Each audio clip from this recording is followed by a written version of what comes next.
الحمد لله نحمده ونستعينه ونستغفره ونؤمن به ونتوكل عليه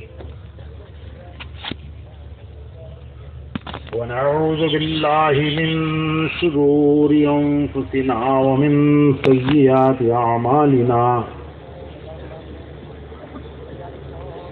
ونعوذ بالله من شرور أنفسنا ومن سيئات أعمالنا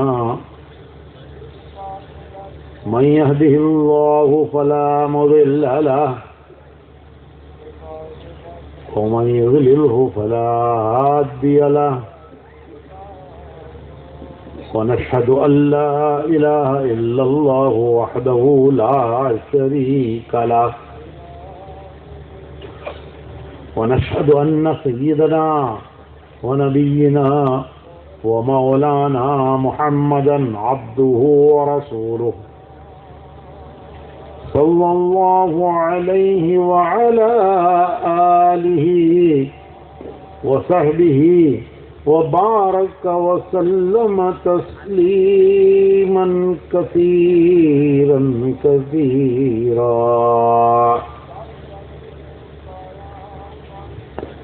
اما بعد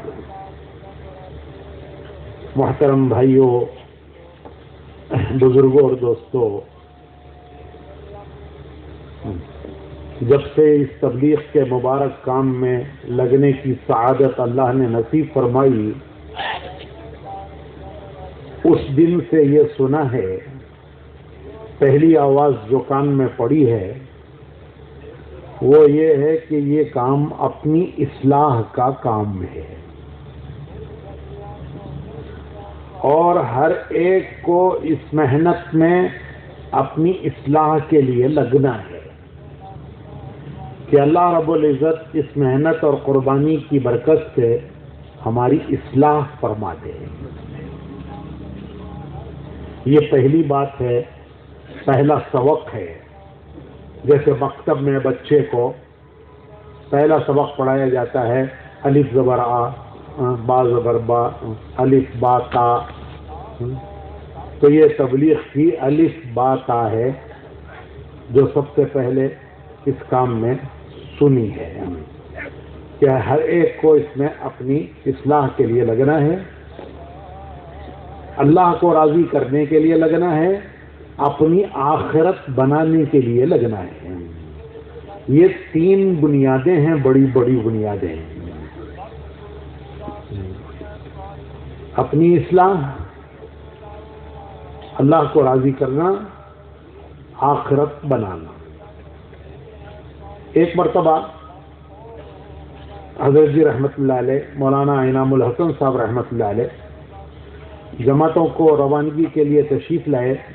عام معمول تھا کہ آخر میں حضرت کچھ ہدایات دیتے تھے اور ہدایات دے کر دعا فرما کر جماعتوں سے مسافہ کر کے روانہ فرماتے تھے۔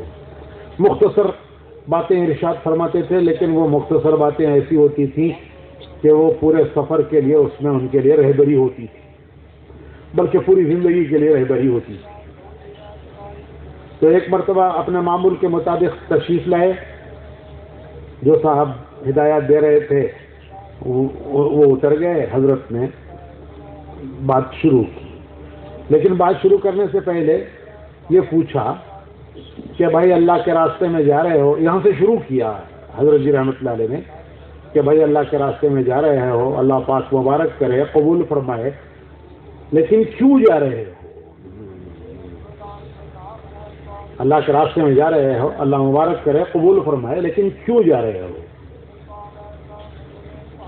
اور مجمع ادب کی وجہ سے خاموش رہا، مجمع نے ادب کی وجہ سے جواب نہیں دیا۔ تو تھوڑی دیر کے بعد حضرت نے خود ہی فرمایا کہ بھائی ہم اپنی اصلاح کے لیے نکل رہے ہیں اور اپنی اصلاح کا ہر شخص محتاج ہے اور آخر وقت تک محتاج ہے۔ یہ نہیں ہے کہ کسی سطح پر پہنچ کر اصلاح مکمل ہو گئی، یہ تو موت تک کا معاملہ ہے کہ موت تک اس کی فکر میں لگے رہنا ہے، کوشش کرتے رہنا ہے۔ اور پھر وہ فرمایا کہ آدمی کو وہ ملتا ہے جس کی وہ نیت کرتا ہے.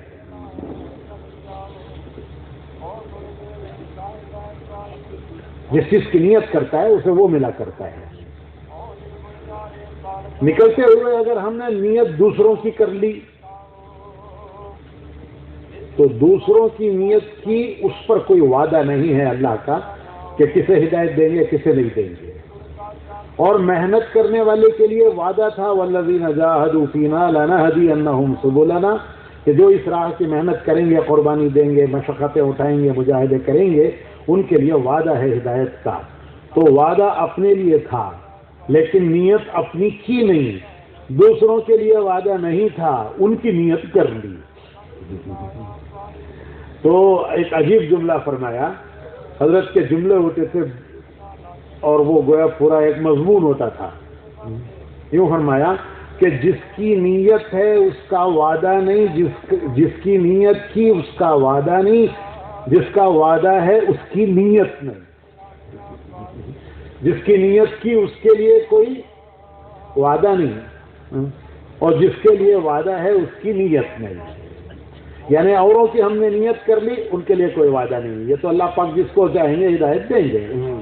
اور اپنے لیے وعدہ تھا لیکن اپنی نیت نہیں کی. تو جس کی نیت کی یعنی اپنی، اس کے لیے وعدہ تھا، اس کی نیت نہیں کی، اور دوسروں کی نیت کی، اس کے لیے کوئی وعدہ نہیں. تو اس کو وہ فرمایا کہ جس کی نیت کی اس کے لیے وعدہ نہیں، اور جس کے لیے وعدہ ہے اس کی نیت نہیں.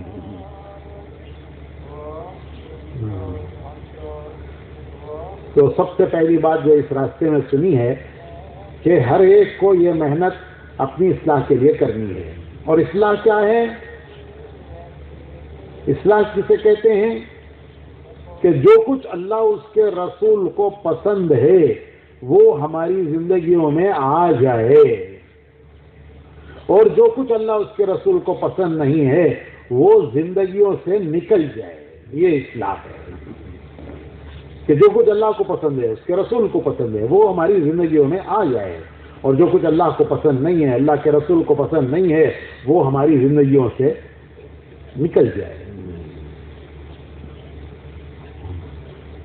جو اللہ کو پسند ہے، اس کے رسول کو پسند ہے، وہ زندگی میں آ جائے سب کا سب، اور جو اللہ کو پسند نہیں ہے، رسول کو پسند نہیں ہے، وہ زندگی سے نکل جائے. اب کبھی یہ اشکال ہوتا ہے، کبھی یہ ذہن میں آتا ہے کہ اپنی اصلاح کا کام ہے، تو پھر یہ جو کہتے ہیں کہ سارے عالم میں دین پھیلانا ہے اور ایک ایک کو ایک ایک پر محنت کر کے اسے دین کے راستے پر لانا ہے، اور ایک ایک پر محنت کر کے اس کی زندگی میں دین لانا ہے، تو کبھی کبھی ایسا معلوم ہوتا ہے کہ یہ دونوں میں ایک تضاد ہے. لیکن یہ کوئی تضاد نہیں ہے. تضاد اس طرح نہیں ہے کہ ہم دوسروں کی اصلاح کا کام نہیں کر رہے ہیں. کام تو ہم کر رہے ہیں اپنی اصلاح کا، لیکن یہ ایک محنت ہے. اس محنت پر ہم ہر ایک کو کھڑا کرنا چاہتے ہیں. ہر امتی کو اس محنت پر ہم کھڑا کرنا چاہتے ہیں. جب وہ اس محنت پر کھڑا ہوگا، قربانیاں دے گا، تو یہ محنت اس کی اصلاح کرے گی. غلط فہمی یہ ہوتی ہے کہ ہم کر رہے ہیں. کپڑے کا میل صابن صاف کرے گا، کپڑے کا میل پانی صاف کرے گا. پانی اور صابن کے بغیر کپڑے کا میل صاف تھوڑی ہو جائے گا. وہ تو کپڑے کا میل صابن صاف کر رہا ہے، پانی صاف کر رہا ہے. ہم سمجھتے ہیں ہم صاف کر رہے ہیں، تو پانی اور صابن کے بغیر کر کے دکھائیے نا میل صاف. تو کام تو ہے اپنی اصلاح کا، لیکن ہم ہر فرد امت کو اس محنت پر کھڑا کرنا چاہتے ہیں، ہر فرد امت کو. اور جب جو کھڑا ہوتا چلا جائے گا اور جو اس محنت میں لگتا چلا جائے گا، قربانیاں دیتا چلا جائے گا اور محنت کرتا چلا جائے گا، تو یہ محنت اس کی اصلاح کرے گی. تو ہم نہیں اصلاح کر رہے ہیں، ہم اس کو تو صرف ہمارا کام تو صرف اتنا ہے کہ اس کو محنت پر ڈال رہے ہیں. کوشش کر کے ہم ایک ایک فرد امت کو محنت پر ڈالنا ہمارا کام ہے، اور جب وہ محنت پر پڑیں گے تو یہ محنت ان کی اصلاح کرے گی. تو یہ 3 بنیادیں اس مبارک محنت کی ہیں کہ اپنی اصلاح کے لیے کرنا، اللہ کو راضی کرنے کے لیے کرنا، کہ میرے کسی قول و فعل سے اللہ ناراض تو نہیں ہو رہا ہے، کسی قول سے، کسی فعل سے، کسی عمل سے، کسی بات سے اللہ ناراض تو نہیں ہو رہا ہے، اس کا فکر ہے۔ اور کوئی ایسی چیز تو نہیں ہو رہی جس سے میری آخرت کا نقصان ہو، کوئی ایسا کام تو نہیں ہو رہا ہے جس سے آخرت کا نقصان ہو۔ اس فکر کے ساتھ چلنا اللہ ہمیں نصیب فرمائے۔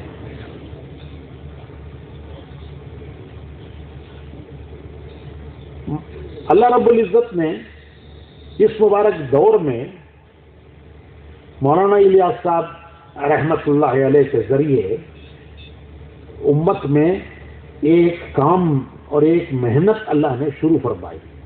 مولانا الیاس صاحب رحمت اللہ علیہ کو اللہ نے اس کا ذریعہ بنایا، ان کے ذریعے سے اللہ نے یہ مبارک محنت امت کو عطا فرمائی، اور عام امت کا رجوع اس محنت کی طرف ہوتا چلا گیا۔ اس وقت یہ مبارک محنت ایک ابتلا کے دور سے گزر رہی ہے۔ امتحان کا دور آتا ہے، ابتلا کا دور آتا ہے، اور ابتلا اور امتحان کے دور سے ہر ایک کو گزرنا پڑتا ہے۔ اللہ تعالیٰ نے ہر ایک کو امتحان میں ڈالا ہے، ابتلا میں ڈالا ہے، نیکوں کو بھی، اپنوں کو بھی، یہاں تک کہ حضرت ابراہیم علیہ السلام خلیل ہیں، لیکن اللہ نے ان کو بھی آزمائشوں سے گزارا۔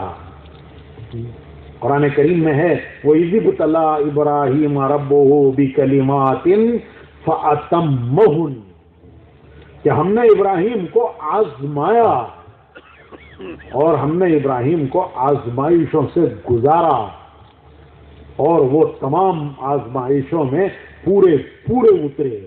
وَإِذِ ابْتَلَىٰ إِبْرَاهِيمَ رَبُّهُ بِكَلِمَاتٍ فَأَتَمَّهُنَّ۔ تو اللہ تبارک و تعالیٰ امتحانات میں ڈالتے ہیں، آزمائشوں میں ڈالتے ہیں۔ امتحان مانگنا نہیں ہے، اللہ سے تو عافیت مانگنی ہے، لیکن اللہ تبارک و تعالیٰ کبھی کبھی امتحانات میں ڈالتے ہیں۔ تو اس وقت ہمارے کام کرنے والے بھی اور ہمارا کام بھی ایک آزمائشی دور سے گزر رہا ہے، ایک ابتلا کے دور سے گزر رہا ہے۔ اللہ نے ہمیں بھی ابتلا میں ڈالا ہے، ہمارے کام کو بھی ایک ابتلا میں ڈالا ہے۔ وہ کیا ابتلا ہے، وہ کیا امتحان ہے جس میں ہم پڑے ہیں؟ اختلاف کیا ہے، کن کے درمیان ہے، اور ہمیں کیا کرنا ہے؟ یہ تین باتیں میں عرض کرنا چاہتا ہوں، کیونکہ میرے ذمہ ایک وضاحتی بیان کیا گیا ہے، اور یہ بڑا مشکل کام ہے، کیوں کہ نازک مسئلہ ہے، بہت نازک مسئلہ ہے۔ ایک کہنا کم ہے، دو کہنا زیادہ ہے، ایک کہو تو کم ہے، دو کہو تو زیادہ ہے، بیچ میں آدمی پھنسا ہے۔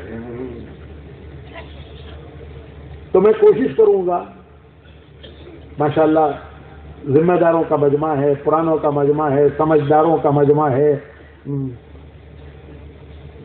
کوئی عام مجمع نہیں ہے، یہ سب کے سب ماشاءاللہ ذمہ دار ہیں، سمجھدار ہیں، اپنے علاقوں کے ذمہ دار ہیں، ان کے ہاتھوں اللہ نے کام لیا ہے، اپنے علاقوں میں ان کے ذریعے سے اس مبارک محنت کو اللہ نے اٹھایا ہے، چلایا ہے۔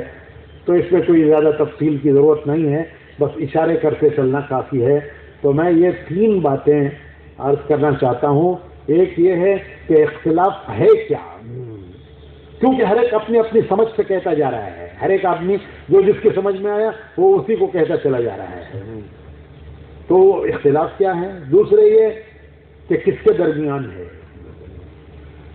اور تیسری بات زیادہ اہم ہے کہ ہمیں کیا کرنا ہے، ہم کو کیا کرنا ہے۔ یہ تین باتیں میں مختصر عرض کرنا چاہتا ہوں،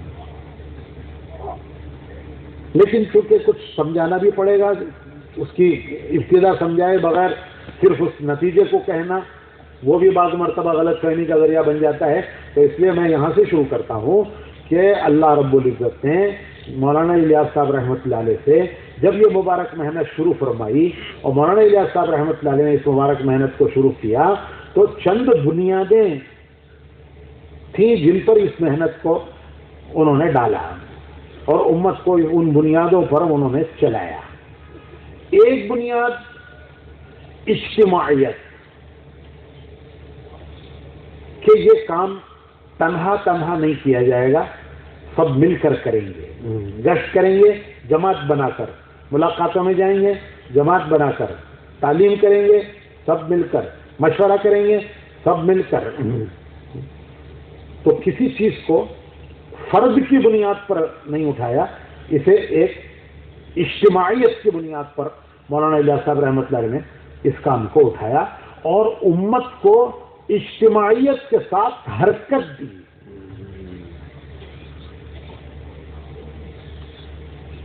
امت کو حرکت میں لایا مولانا الیاس صاحب رحمۃ اللہ علیہ نے۔ یہ اس محنت کی خصوصیات ہیں۔ دین کا کام تو ہر دور میں ہوا، کوئی دور کوئی زمانہ ایسا نہیں ہے کہ جس دور اور زمانے میں دین کی محنت نہ ہوئی ہو۔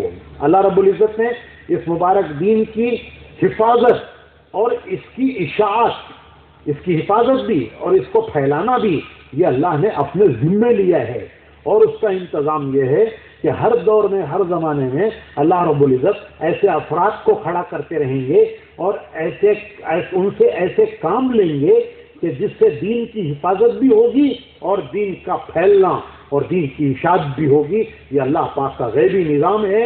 کوئی دور کوئی زمانہ ایسا خالی نہیں رہا کہ جس دور میں اور زمانے میں یہ محنت نہ ہوئی ہو، اور اللہ رب العزت نے ہر دور ہر زمانے میں ایسے افراد کو کھڑا کیا اور ایسے لوگوں کو کھڑا کیا اور ان سے یہ محنت کروائی کہ جس سے دین کی حفاظت کا بھی کام ہوا اور دین کی اشاعت و پھیلانے کا بھی کام ہوا۔ ہمارے دور اور زمانے میں اللہ رب العزت نے مولانا الیاس صاحب رحمۃ اللہ علیہ کے ذریعے سے یہ محنت چلوائی، اور اس کی یہ خصوصیت کہ پوری امت کو مولانا الیاس صاحب نے حرکت دی۔ گشت میں حرکت ہے، نقل و حرکت، گھر گھر جانا نقل و حرکت ہے، گشتیں کرنا نقل و حرکت ہے، پیروزہ میں جانا نقل و حرکت ہے، 4 مہینے نکلنا نقل و حرکت ہے، پیدل جماعتوں سے لے کر دنیا کے کناروں تک جانا، گاؤں بستی بستی پیدل جانا اور دنیا کے کناروں تک جانا۔ تو مولانا الیاس صاحب نے امت کو حرکت دی، بیٹھنے نہیں دیا۔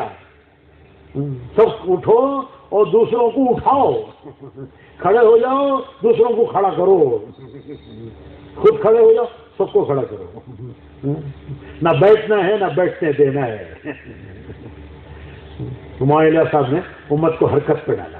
دوسری بات، اجتماعیت کے ساتھ محنت، فرد کی بنیاد پر نہیں، اجتماعیت کی بنیاد پر، کہ اکیلا کام نہ کرو، جماعت بنا کر کرو، جو کرو اجتماعیت کے ساتھ کرو۔ تیسری بنیاد، اجتماعیت مشورے کے بغیر قائم نہیں ہوتی، اجتماعیت قائم ہوتی ہے مشورے سے، اور یہ مشورہ اللہ کی ایک بہت بڑی رحمت ہے۔ علماء نے لکھا ہے کہ حضور اکرم صلی اللہ علیہ وسلم کو مشورے کی حاجت نہیں تھی، آپ کامل العقل تھے، آپ کی عقل کامل تھی، تو لیکن اس سب کے باوجود جن امور میں کوئی وحی نہیں آئی، جو جہاں وحی آ گئی وہاں تو کوئی مشورے کا سوال ہی نہیں ہے، لیکن جہاں جن امور میں وحی نہیں آئی ان میں حضور اکرم صلی اللہ علیہ وسلم کا معمول تھا کہ آپ مشورہ فرماتے تھے، اور اتنا مشورہ فرماتے تھے کہ صحابہ کہتے ہیں کہ حضور سے زیادہ مشورہ کرنے والا ہم نے کسی کو دیکھا نہیں۔ کتنے مواقع ایسے ہیں کہ جہاں حضور اکرم صلی اللہ علیہ وسلم نے مشورہ فرمایا اور کبھی کبھی اپنی رائے کو حضور نے چھوڑ دیا اور مشورے کی رائے کو لے لیا۔ مثلا بدر کے موقع پر حضور اکرم صلی اللہ علیہ وسلم نے صحابہ کے ساتھ ایک جگہ قیام کیا، ڈیرے ڈالے، پڑاؤ ڈالا، ڈیرے لگ گئے، پڑاؤ ہو گیا۔ ایک صحابی آئے اور انہوں نے آ کر حضور سے عرض کیا کہ اللہ کے رسول صلی اللہ علیہ وسلم یہ جگہ جہاں آپ نے ڈیرے ڈالے ہیں اور قیام فرمایا ہے، اگر یہ وحی ہے تو ہماری گردنیں جھکی ہوئی ہیں، اگر یہ اللہ کا حکم ہے تو ہماری گردنیں جھکی ہوئی ہیں، لیکن اگر یہ وحی نہیں ہے اور تو حضور میری رائے یہ ہے کہ یہ جگہ مناسب نہیں ہے، یہ ترائی ہے، ڈھلوان ہے اور زمین کچی ہے، اگر بارش ہوئی تو یہاں پانی جمع ہوگا اور زمین کچی ہو جائے گی، یہاں ٹھہرنا مشکل ہو جائے گا۔ میں اس علاقے سے واقف ہوں، یہاں میں پھیرا ہوں، میں اس علاقے سے واقف ہوں، میری رائے یہ ہے کہ یہ جو اونچی جگہ ہے ادھر یہاں ٹھہرنے سے یہ زمین بھی سخت ہے اور اگر بارش ہوئی تو یہ زمین قابل رہے گی، اس قابل کہ اس پر پیر جمیں گے اور ٹھہر سکیں گے۔ تو حضور اکرم صلی اللہ علیہ وسلم نے جب ان کی رائے سنی تو فرمایا کہ اٹھو، اپنے ڈیرے نکالو اور جہاں یہ کہہ رہے ہیں وہاں جا کے ڈیرے لگاؤ۔ صحابہ سے فرمایا کہ ڈیرے نکالو، جہاں یہ کہہ رہے ہیں وہاں جا کے ڈیرے لگاؤ۔ وہ جگہ میں نے خود بدر میں جا کے دیکھی ہے کہ جہاں قیام تھا وہ، اور جہاں انہوں نے رائے دی وہ، حضور نے جہاں بدل کر وہاں ٹھہرنے کا حکم فرمایا تو وہ واقعی ذرا سے اوپر ہے، زمین سخت ہے، اور جہاں ٹھہرے تھے وہ نیچے ہے، ڈھال ہے، ترائی ہے اور وہاں کی زمین نرم ہے۔ تو حضور صلی اللہ علیہ وسلم نے ان کی رائے قبول فرما لی اور صحابہ کو حکم دیا کہ وہاں جا کے ڈیرے لگاؤ۔ چنانچہ اگلے دن وہ ہوا، بارش ہوئی اور جہاں ٹھہرے تھے وہ زمین نرم ہو گئی، اور پہلے جہاں ٹھہرے تھے، جہاں سے منتقل ہو گئے تھے اور جہاں جا کے ٹھہرے تھے وہ زمین اچھی ہے۔ میں عرض کرا تھا کہ کتنے موقع ایسے ہیں سیرت میں کہ جہاں حضور صلی اللہ علیہ وسلم نے صحابہ سے مشورہ فرمایا ہے۔ احد کے موقع پر کہ باہر نکل کے دفاع کیا جائے یا مدینہ منورہ کے اندر رہ کر دفاع کیا جائے، تو صحابہ کی رائے پر آپ نے اپنی منشا چھوڑ دی اور صحابہ کی رائے پر باہر نکلنے کا فیصلہ فرمایا۔ تو کتنے مواقع ایسے ہیں کہ نبی کریم صلی اللہ علیہ وسلم نے مشورہ فرمایا۔ تو علماء نے لکھا ہے کہ حضور صلی اللہ علیہ وسلم کو مشورے کی حاجت نہیں تھی، لیکن اللہ نے اس امت کے لیے مشورے کو رحمت بنایا ہے۔ اس امت کے لیے اللہ نے مشورے کو رحمت بنایا ہے۔ تو حضور اکرم صلی اللہ علیہ وسلم نے امت کو مشورہ سکھایا اور مشورے کی سنت عطا فرمائی اور مشورہ سکھایا۔ حضور صلی اللہ علیہ وسلم فرماتے تھے کہ میرے 2 وزیر آسمان میں ہیں اور 2 وزیر زمین پر ہیں۔ آسمان میں میرے وزیر ہیں حضرت جبرائیل اور حضرت میکائیل، اور زمین پر میرے وزیر ہیں حضرت ابو بکر اور حضرت عمر رضوان اللہ تعالی علیہم اجمعین۔ یہ 2 وزیر آسمان میں ہیں، حضرت جبرائیل اور میکائیل، اور 2 وزیر زمین پر ہیں حضرت ابو بکر اور حضرت عمر۔ اور حضرت ابو بکر اور عمر سے فرماتے تھے کہ اگر تم دونوں کی ایک رائے ہو جائے، اور اگر تم دونوں ایک رائے پر جمع ہو جاؤ تو میں وہی کروں گا جو تمہاری رائے ہے، میں اس کے خلاف نہیں کروں گا۔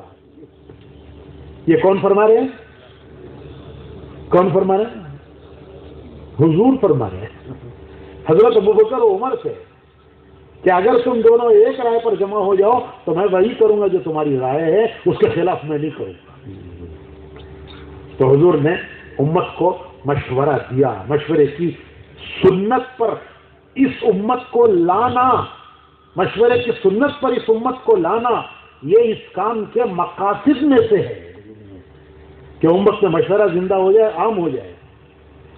میں نے مولانا عبید اللہ صاحب رحمۃ اللہ علیہ سے سنا، وہ یہ کہتے تھے کہ مولانا الیاس صاحب رحمۃ اللہ علیہ فرمایا کرتے تھے کہ غیروں کے یہاں میٹنگوں پہ میٹنگیں ہیں اور امت مشورہ کھوئے ہوئے ہے۔ یہ مولانا عبید اللہ صاحب مولانا الیاس صاحب کا ملفوظ سنایا کرتے تھے، میں خود سنا ہے کہ فرمایا کرتے تھے کہ غیروں کے یہاں میٹنگوں پہ میٹنگیں ہیں۔ مولانا الیاس صاحب کا زمانہ ہندوستان میں انگریز کی حکومت کا زمانہ تھا، تو مسلمانوں میں اجتماعیت وہ نہیں چاہتے تھے کہ کسی طرح قائم ہو. تو وہاں علیہ صاحب فرماتے تھے کہ غیروں کے ہاں میٹنگوں پہ میٹنگیں ہیں، امت مشورہ کھوئے ہوئے ہے، تو امت کو مشورے پر لانا اس کام کے بنیادی مقاصد میں سے ہے. تو یہ بہت بڑی سنت ہے. پھر خلفائے راشدین کا معمول رہا، حضور کا معمول رہا، خلفائے راشدین کا معمول رہا. حضرت ابو بکر رضی اللہ تعالیٰ عنہ صحابہ سے مشورہ کرتے تھے. ایک مرتبہ ایک علاقے کے سردار آئے، وہاں کے کچھ خواص لوگوں میں سے، انہوں نے آ کے حضرت ابو بکر سے عرض کیا کہ یہ زمین بیکار پڑی ہوئی ہے، آپ ہمیں یہ زمین دے دیجئے، اس زمین کو ہم کارآمد بنائیں گے. آج کل کہتے ہیں نا ڈیولپر کہ ہم اس کو ڈیولپ کریں گے. تو حضرت ابو بکر رضی اللہ تعالیٰ عنہ نے سوچا کہ اس میں نہ تو کاشت ہوتی ہے اور نہ اس سے کوئی فائدہ حاصل ہوتا ہے، اور یہ شخص کہہ رہے ہیں کہ ہم اس کو کارآمد بنائیں گے، تو اچھا ہے کہ یہ زمین کارآمد ہو جائے، تو اس کا خراج دیجیے، بیت المال کو آئے گا. تو انہوں نے وہ زمین ان کے نام لکھ دی. حیات الصحابہ میں یہ واقعہ ہے. اور اس پر حضرت عمر کو گواہ بنایا اس تحریر پر. تو وہ اس تحریر کو لے کر حضرت عمر کے پاس گئے اور حضرت عمر رضی اللہ تعالیٰ عنہ کے پاس جا کر یہ کہا کہ یہ تحریر ہے، اس پر آپ گواہ اپنا دستخط کرتے ہیں. حضرت عمر نے اس تحریر کو پڑھا اور پڑھ کر اسے پھاڑ دیا اور پھاڑ کے فرمایا کہ وہ زمانہ گیا دلجوئیاں کرنے کا، اب کوئی دلجوئی نہیں کی جائے گی، یہ زمین تمہیں نہیں دی جائے گی، جاؤ. اور وہ ناراض غصہ ہو کر حضرت ابو بکر کے پاس آئے اور آ کے کہنے لگے کہ امیر آپ ہیں یا عمر ہیں؟ امیر آپ ہیں یا عمر ہے؟ کیا مطلب؟ کیا ایک زمین آپ نے مجھے دی اور اس تحریر پر ان کو گواہ بنایا، انہوں نے بجائے گواہی ڈالنے سے اسے کیا کیا؟ اسے پھاڑ دیا، ضائع کر دیا. تو امیر آپ ہیں یا عمر ہیں؟ تو حضرت ابو بکر کہنے لگے کہ بھائی اگر وہ چاہتا تو وہی امیر بن جاتا، اس نے مجھے امیر بنا دیا. اگر وہ چاہتا تو خود بن جاتا، لیکن اس نے مجھے امیر بنا دیا. پیچھے پیچھے حضرت عمر بھی آئے. ان کو معلوم تھا کہ یہ شکایت لے کے جائے گا اب امیر کے پاس، خلیفۃ المسلمین کے پاس. تو پیچھے پیچھے حضرت عمر بھی آئے اور حضرت عمر نے آ کر حضرت ابو بکر سے پوچھا کہ یہ زمین مسلمانوں کی ہے یا آپ کی ذاتی ہے؟ آپ کی اپنی ملکیت ہے یا مسلمانوں کی ہے؟ تو وہ کہنے لگے، حضرت ابو بکر کہنے لگے کہ بھائی یہ تو مسلمانوں کی ہے، میری ذاتی نہیں ہے. تو اس پر حضرت عمر نے فرمایا کہ جب یہ آپ کی ذاتی نہیں ہے، مسلمانوں کی ہے، تو آپ کو کیا حق ہے کہ یہ زمین اٹھا کر ان کو دے دیں؟ آپ کا مال ہوتا تو آپ کو اختیار تھا، آپ جس کو چاہے دیتے، لیکن یہ تو امت کا مال ہے، آپ کو کیا اختیار ہے کہ یہ اٹھا کر کسی ایک کو دے دیں؟ تو حضرت ابو بکر کہنے لگے کہ بھائی میں نے تجھ سے پہلے ہی کہا تھا کہ تو قوی ہے، مضبوط ہے، تو امیر بن جا، لیکن تو نے یہ ذمہ داری میرے اوپر ڈال دی اور اب آ کے میری پکڑ کر رہا ہے.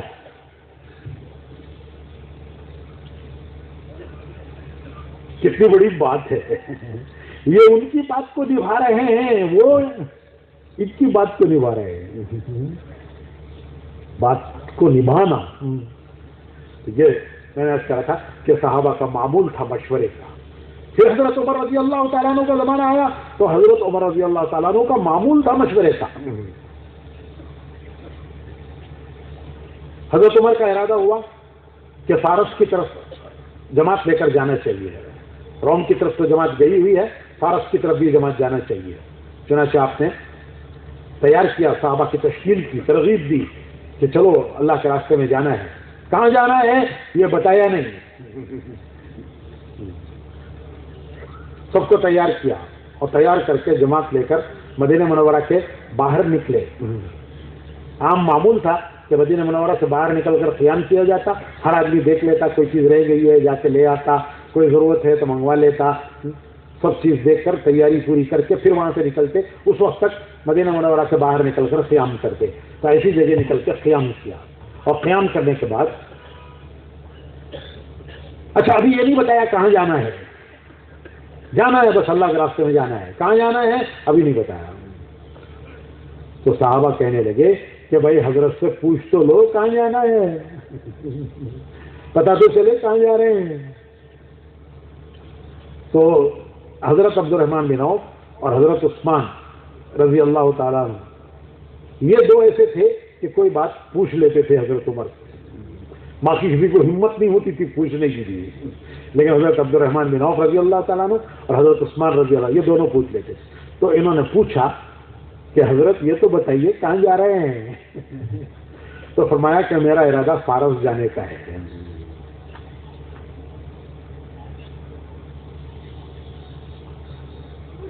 پھر آ کے مجمع میں بتایا اور یہ پوچھا کہ تمہاری کیا رائے ہے, میں تمہارے ساتھ چلوں یا مدینہ منورہ میں رہ کر میں جماعتوں کی ترتیب دیتا رہوں. تو سارے مجمع نے ایک آواز ہو کر یہ کہا کہ امیر المومنین آپ ہمارے ساتھ چلیے, آپ نے ہم کو تیار کیا ہے, آپ ہمارے ساتھ چلیے. سارے مجمع کی رائے تھی کہ آپ ساتھ چلیں.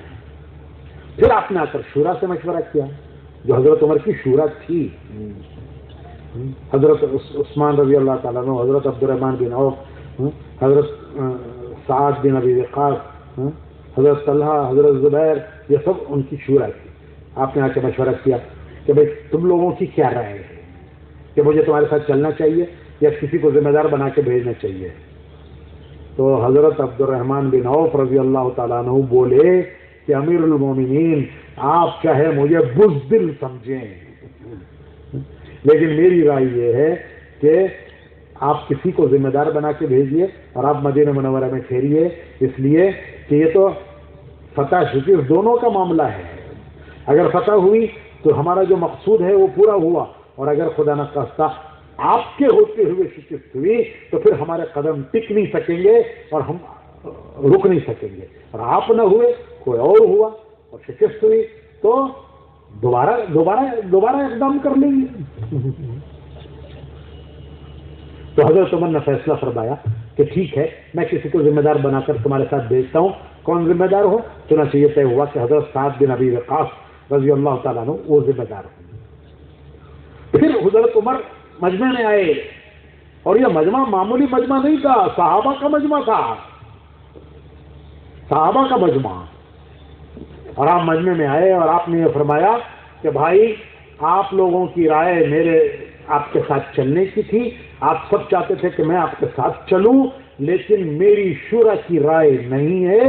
میری شورا نے مجھے آپ کے ساتھ چلنے سے منع کر دیا ہے اور میری جگہ پر کسی کو ذمہ دار بنا کر بھیجنا طے کیا ہے.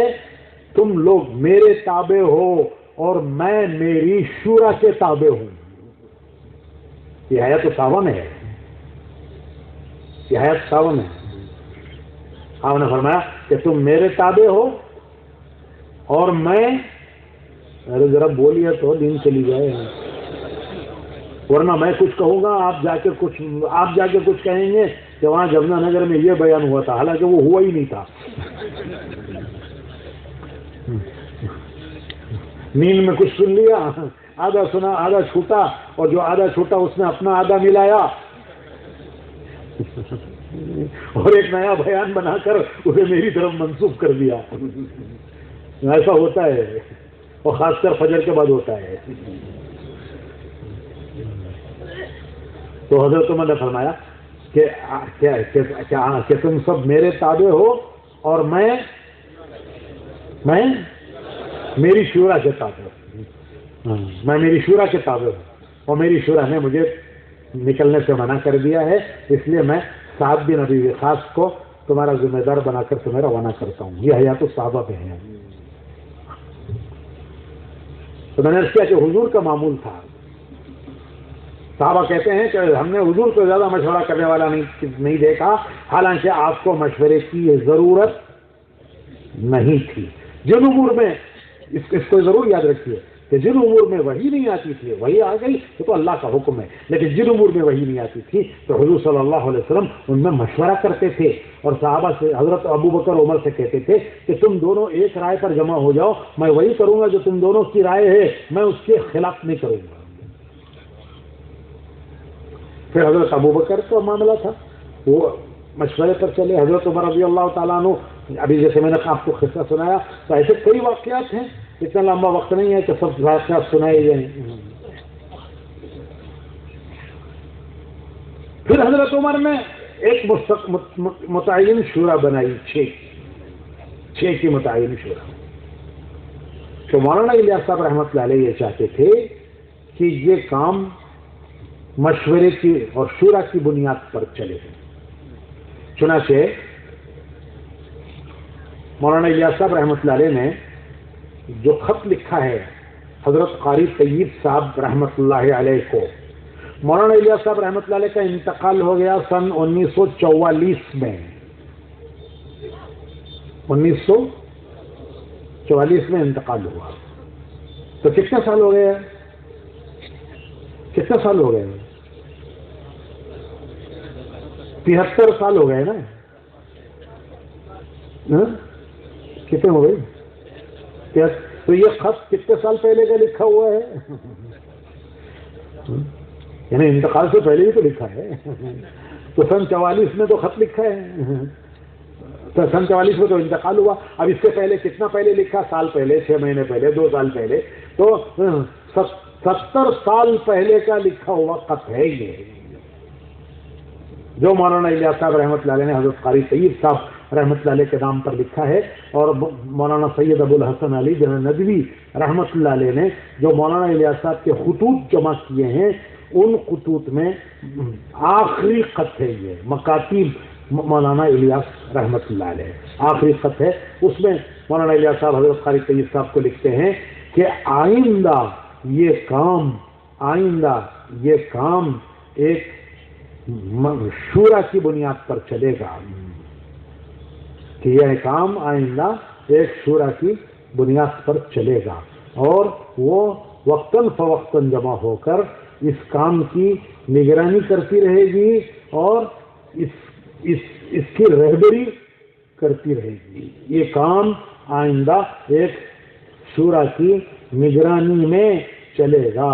یہ مولانا الیاس صاحب رحمۃ اللہ علیہ نے اس خط میں حضرت قاری طیب صاحب کو لکھا ہے، تو گویا مولانا الیاس صاحب رحمۃ اللہ علیہ اس کو شورا کی بنیاد پر لے کر چلنا چاہتے تھے کہ آئندہ یہ کام صاف لکھا ہے، کوئی بھی خط اٹھا کے پڑھ کے دیکھ لیں۔ مولانا سید ابو الحسن علی ندوی رحمۃ اللہ علیہ نے جو مکاتب جمع کیے ہیں اس میں آخری خط ہے یہ، مولانا الیاس صاحب کا لکھا ہوا حضرت قاری طیب صاحب کے نام، اور اس میں فرماتے ہیں کہ آئندہ یہ کام ایک شورا کی نگرانی، یہی الفاظ ہے کہ آئندہ یہ کام ایک شورا کی نگرانی اور ماتحتی میں چلے گا، اور وقتاً فوقتاً اس شورا کا کی مجلس کا انعقاد، یعنی ان کا جمع ہوتے رہنا ضروری ہوگا۔ یہ مولانا الیاس صاحب نے اس کو بنیاد بنایا تھا۔ پھر مولانا یوسف صاحب رحمۃ اللہ علیہ کا زمانہ آیا، تو مولانا یوسف صاحب رحمۃ اللہ علیہ نے کوئی کام شورا کے مشورے کے بغیر نہیں کیا۔ ہمارے حاجی عبد الوہاب صاحب مولانا الیاس صاحب رحمۃ اللہ علیہ کے زمانے کے لوگوں میں ہیں، اور جہاں تک میری معلومات ہیں اس وقت ہمارے کام کرنے والے ذمہ داروں میں مولانا الیاس صاحب رحمۃ اللہ علیہ کے زمانے کا کوئی آدمی نہیں رہا، وہ اکیلے رہے ہیں، اللہ ان کی عمر میں برکت دے۔ انہوں نے آپ حضرات کو سلام بھی کہا ہے، جواب دے دیجیے۔ ان کا گاؤں یہاں سے قریب تھا، کہتے ہیں یہاں سے کچھ گمتھلا کتنی دور ہے؟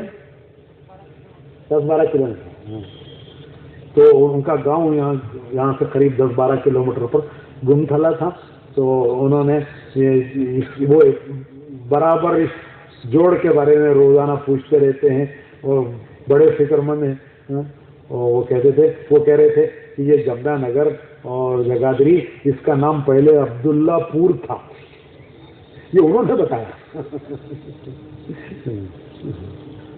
میں نے پھر یہاں پوچھا تو انہوں نے کہا کہ ہاں ہاں وہ صحیح ہے.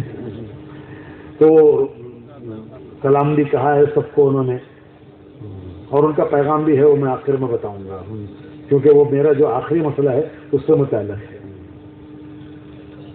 تو میں عرض کر رہا تھا کہ مولانا حاجی عبدالوہاب صاحب یہ فرمایا کرتے ہیں کہ مولانا یوسف صاحب رحمۃ اللہ علیہ کے پاس جب بھی کوئی مسئلہ آتا، ایک تو روزانہ کے امور ہیں، روزانہ کے امور ہیں، اعلان کون کرے، بیان کون کرے، تشکیل کون کرے، استقبال کون کرے، روزانہ کے امور ہیں. مسجد کی جماعت روزانہ کے امور ہیں، وہ تو روزانہ کے معمول کے امور ہیں، اس کو کوئی، وہ تو مسجد کی جماعت مشورہ کرے گی. شہر کے امور ہیں، ہفتواری مشورے میں لائے جائیں گے. ضلع کے امور ہیں، وہ ضلع کے جوڑ میں لائے جائیں گے. صوبے کے امور ہیں، صوبے کے مشورے میں لائے جائیں گے. اور ایسے امور جن کا تعلق سارے عالم سے ہے، کیوں کہ یہ کام اب سارے عالم میں پہنچ گیا. دنیا کا کوئی ملک ایسا باقی نہیں رہا جہاں یہ کام نہ پہنچا ہو. مولانا یوسف صاحب رحمۃ اللہ علیہ کبھی کبھی آہ بھر کر کہا کرتے تھے کہ جی چاہتا ہے کہ دنیا کے ہر ملک میں یہ آواز لگانے والے پیدا ہو جائیں کہ جو کچھ ہوتا ہے وہ اللہ سے ہوتا ہے، اللہ کرتے ہیں اللہ سے ہوتا ہے، اللہ کرتے ہیں اللہ سے ہوتا ہے. ساری دنیا میں یہ آواز لگ جائے کہ جو کچھ ہوتا ہے وہ اللہ سے ہوتا ہے، اللہ کرتے ہیں اللہ سے ہوتا ہے. یہ آواز ساری دنیا میں لگ جائے. کبھی آہ بھر کر کہا کرتے تھے کہ جی چاہتا ہے کہ یہ آواز ساری دنیا میں لگ جائے. اللہ نے ساری دنیا میں یہ آواز لگوا دی، مشرق مغرب شمال جنوب کے کونوں میں یہ آواز لگوا دی کہ جو کچھ ہوتا ہے وہ اللہ سے ہوتا ہے، اللہ کرتے ہیں. آواز لگوائی نہیں بلکہ آواز لگانے والے ہر جگہ اللہ نے پیدا کر دیے. یہ نہیں کہ جماعت گئی آواز لگا کے آ گئی، جماعتیں گئی آواز لگا کے آ گئیں. اللہ کا شکر ہے دنیا کے ہر کنارے میں یہ آواز لگانے والے اللہ نے پیدا کر دیے.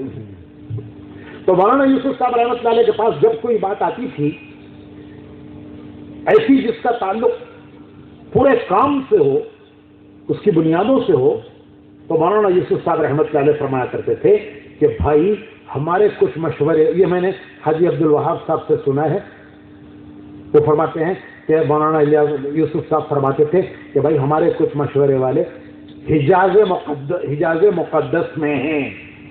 اس زمانے میں مولانا سعید احمد خان صاحب رحمۃ اللہ علیہ حجاز مقدس میں ہوا کرتے تھے.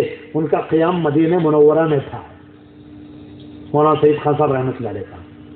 تو وہ مراد تھے کہ ہمارے کچھ مشورے والے حجاز مقدس میں ہیں، اور کچھ مشورے والے رائے ونڈ میں ہیں، اور کچھ مشورے والے کاکرائل میں ہیں. جب ہم تینوں جمع ہوں گے تو اس پر غور کر کے اسے طے کریں گے. اور وہ تینوں کے جمع ہونے کے 3 موقع ہوتے تھے: ٹونگی کا اجتماع، رائے ونڈ کا اجتماع اور حج. حج میں سب جمع ہوتے تھے تینوں جگہ سے، اور رائے ونڈ میں جمع ہوتے تھے اجتماع میں، اور ٹونگی میں جمع ہوتے تھے اجتماع میں. تو مولانا یوسف صاحب فرماتے تھے جب کوئی ایسا اہم مسئلہ آتا تھا جو سارے عالم کے کام سے متعلق ہوتا تھا تو مولانا یوسف صاحب فرماتے تھے کہ بھائی ہمارے کچھ مشورے والے حجاز مقدس میں ہیں، کچھ مشورے والے رائے ونڈ میں ہیں، کچھ مشورے والے ٹونگی میں ہیں. جب ہم سب جمع ہوں گے تو اس پر مشورہ کریں گے. اور وہ جمع ہونے کے 3 موقع ہوتے تھے. کون سے؟ رائے ونڈ کا اجتماع، ٹونگی کا اجتماع اور حج میں سب جمع ہوتے تھے. یہ مولانا یوسف صاحب رحمۃ اللہ علیہ کا معمول تھا. اور ہم نے خود اپنی آنکھوں سے دیکھا ہے کہ نظام الدین میں ناشتے کے بعد مشورہ ہوتا تھا تو مولانا یوسف صاحب رحمۃ اللہ علیہ، مولانا انعام صاحب کا کمرہ وہاں وہ تھا جس میں مولانا زبیر صاحب رہتے تھے بعد میں، وہاں مولانا انعام صاحب رحمۃ اللہ علیہ رہا کرتے تھے. تو مولانا یوسف صاحب رحمۃ اللہ علیہ ایک آدمی کو بھیجتے تھے، جاؤ بھائی مولوی انعام کو بلا کر لاؤ. ابھی وہ جا کے واپس نہیں آیا کہ دوسرے کو بھیج دیا، ارے بھائی جاؤ مولوی انعام کو بلا کر لاؤ. وہ دوسرا جا کے واپس نہیں آیا، تیسرے کو بھیج دیا، جاؤ بھائی مولانا انعام کو بلا کے لاؤ. اور ہم بیٹھے سوچتے رہتے تھے کہ یہ کون حضرت ہیں یہ کون حضرت ہیں؟ یہ ایک بیان نہیں کرتے، ایک تقریر نہیں کرتے. مولانا انعام صاحب کا تو معمولی نہیں تھا بیان کا. حضرت مولانا صاحب کے انتقال کے بعد کچھ تھوڑا تھوڑا مولانا انعام صاحب نے بولنا شروع کیا، ورنہ مولانا انعام صاحب کا، مولانا یوسف صاحب کے زمانے میں بیان کا معمول نہیں تھا. تو ہم سوچتے رہتے تھے کہ یہ کون بزرگ ہیں کہ جن کے پیچھے تین آدمی جا رہے ہیں، ایک جا کے جواب نہیں لایا دوسرا چلا گیا، دوسرا جا کے نہیں آیا تیسرا چلا گیا. تو مولانا انعام صاحب تشریف لاتے تھے. مولانا یوسف صاحب رحمۃ اللہ علیہ نے فرمایا کہ جتنا مولانا انعام صاحب نے مولانا الیاس صاحب کو سنا ہے اتنا میں نے نہیں سنا. جتنی بات مولانا الیاس صاحب کی مولانا انعام صاحب سے سنی ہے اتنی میں نے نہیں سنی. کیوں کہ حضرت مولانا الیاس صاحب کے زمانے میں میرا معمول علمی تھا، کتابیں لکھنا، پڑھنا پڑھانا، کتابوں میں میں لگا رہتا تھا. میں پورا وقت مولانا الیاس صاحب کے ساتھ نہیں دے سکا، لیکن مولانا انعام صاحب وہ سائے کی طرح رہتے تھے. کیسا؟ کیا مطلب سائے کا؟ کہ آدمی کا سایہ آدمی سے جدا نہیں ہوتا. وہ اس طرح لگے رہتے تھے مولانا انعام صاحب مولانا الیاس صاحب رحمۃ اللہ علیہ کے ساتھ. اس لیے جتنا انہوں نے مولانا الیاس صاحب کو سنا ہے میں نے اتنا مولانا الیاس صاحب کو نہیں سنا. اس لیے میں ان کے مشورے کے بغیر کوئی کام نہیں کرتا.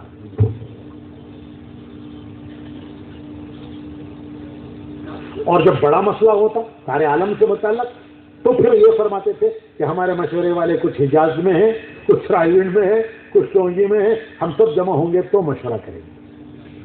اور روزانہ کے مشورے میں بھی ان حضرات کے مشورے کے بغیر، رائے کے بغیر کچھ کرتے نہیں تھے. مولانا انعام صاحب، مولانا عبید اللہ صاحب رحمۃ اللہ علیہ، منشی بشیر صاحب، مولانا محمد عمر صاحب پالن پوری، یہی حضرت کی گویا صورت. تو مولانا یوسف صاحب کا یہ معمول تھا. اسی طرح مولانا انعام صاحب رحمۃ اللہ علیہ ایک مرتبہ حضرت شیخ رحمۃ اللہ علیہ، شیخ الحدیث مولانا زکریا صاحب رحمۃ اللہ علیہ نے ایک مرتبہ مولانا انعام صاحب سے پوچھا کہ مولی انعام ہی کہا کرتے تھے، تو حضرت کی تو عادت جلدی جلدی بولنے کی تھی. تو کہنے مولی انعام تمہارے حضرت جی بننے سے کیا فرق ہوا؟ مولانا انعام صاحب تو چھوٹے تھے، شاگرد بھی تھے، دونوں شاگرد تھے. مولانا یوسف صاحب، مولانا انعام صاحب، یہ دونوں حضرات حضرت شیخ کے شاگرد تھے، اور دونوں داماد بھی بنے بعد میں. شاگرد بھی تھے، بعد میں داماد بھی بنے دونوں. تو شاگرد بھی داماد بھی. لیکن حضرت شیخ حضرت جی کے مشورے کی، مولانا انعام صاحب کے مشورے کی وہ اتنی اہمیت دیتے تھے اسے کہ بہت سے امور رکھ لیتے تھے کہ جب مولی انعام آئیں گے تب مشورہ کریں گے. حضرت شیخ الحدیث. تو ایک دن حضرت شیخ الحدیث صاحب نے مولانا انعام صاحب سے پوچھا کہ مولی انعام تمہارے حضرت جی بننے سے کیا فرق پڑا؟ کیا مطلب کہ آدمی جب بڑا ہو جاتا ہے تو پھر اس میں بہت تبدیلی آ جاتی ہے. جب آدمی بڑا ہو جاتا ہے تو پھر چھوٹوں کو خاطر میں نہیں لاتا. یہ عام رواج ہے کہ آدمی بڑا ہو جاتا ہے تو چھوٹوں کو خاطر میں نہیں لاتا، اس کو تبدیلی آ جاتی ہے. تو شیخ کا یہ مطلب تھا کہ آپ تو اتنے بڑے آدمی ہو گئے، اتنے بڑے آدمی ہو گئے، حضرت جی ہو گئے، تو حضرت جی ہونے کے وجہ سے آپ سے کیا فرق آیا؟ تو جواب سنیے مولانا انعام صاحب کا. عرض کیا کہ حضرت پہلے ہماری ایک رائے ہوتی تھی، اب ہماری کوئی رائے نہیں ہے، ہم نے اپنی رائے بھی چھوڑ دی. جو ساتھی کہتے ہیں، طے کرتے ہیں، اس پر عمل کر لیتے ہیں. جو ہمارے ساتھی مل کر طے کرتے ہیں اس کو ہم اختیار کر لیتے ہیں. پہلے ہماری ایک رائے ہوتی تھی جس کی مولانا یوسف صاحب بھی قدر کرتے تھے، اب ہماری کوئی رائے نہیں ہے. ہم نے اپنی رائے چھوڑ دی. ہاں، رائے چھوڑ دینا کتنا مشکل کام ہے یہ ہر کام کرنے والا جانتا ہے، کہنے کی ضرورت نہیں ہے۔ اپنی رائے چھوڑ دینا کتنا مشکل کام ہے یہ ہر سطح کا کارکن جانتا ہے، ہر ساتھی جانتا ہے، اس کو بتانے کی ضرورت نہیں ہے کہ اپنی رائے چھوڑنا کتنا مشکل کام ہوتا ہے۔ اور تبلیغ سے آگے نکل کر بچہ اپنی رائے نہیں چھوڑتا۔ بچہ حالانکہ وہ جانتا ہے میں بچہ ہوں، لیکن وہ اپنی رائے نہیں چھوڑتا۔ اور حضرت جی فرماتے ہیں کہ میں نے اپنی رائے چھوڑ دی، اب میری کوئی رائے نہیں۔ ساتھی جو مشورے میں جو رائے دیتے ہیں اس پر ہم عمل کر لیتے ہیں۔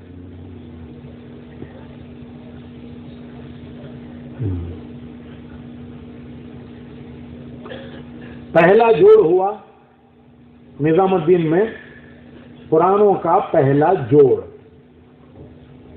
کسی کو یاد ہے سن کب ہوا؟ جی 82 میں ہندوستان کے قرآنوں کا پہلا جوڑ 82 میں نظام الدین میں ہوا۔ اس میں یہ طے ہوا کہ میاں جی محراب صاحب ظہر کے بعد تعلیم کرائیں گے۔ چنانچہ مولانا ظہر کی نماز کے بعد میاں جی نے تعلیم کرائی۔ جب میاں جی تعلیم کرا رہے تھے تو حضرت جی بھی تعلیم میں شریک تھے، مولانا زبیر صاحب کے کمرے میں بیٹھے ہوئے، کیونکہ ظاہر ہے کہ مجمع میں آ کے حضرت جی بیٹھیں گے تو مجمع میں ذرا انتشار بھی ہو جائے گا، سب حضرت جی کو ہی دیکھتے رہیں گے۔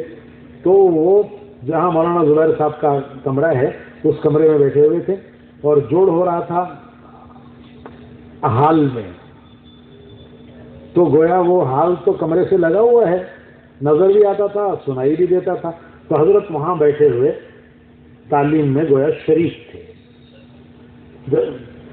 اور بزرگ حضرات جو آئے ہوئے تھے وہ بھی آ کے اس کمرے میں بیٹھ گئے تھے، حاجی عبدالوہاب صاحب اور ایک دو اور۔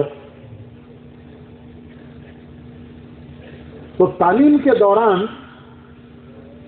حضرت نے یہ فرمایا کہ بھائی میرا جی چاہتا ہے، پورے ملک کے پرانے تھے، ذمہ دار پرانے، اور پہلا جوڑ تھا پرانوں کا، تو حضرت نے فرمایا کہ میرا جی چاہتا ہے کہ میں اس مجمع سے یہ کہوں کہ فضائل کا تعلق، یہ تو فضائل کی تعلیم ہو رہی ہے، فضائل کی تعلیم ہو رہی تھی نا، تو میرا جی چاہتا ہے کہ میں مجمع سے کہوں کہ فضائل کا تعلق ایمانیات سے ہے،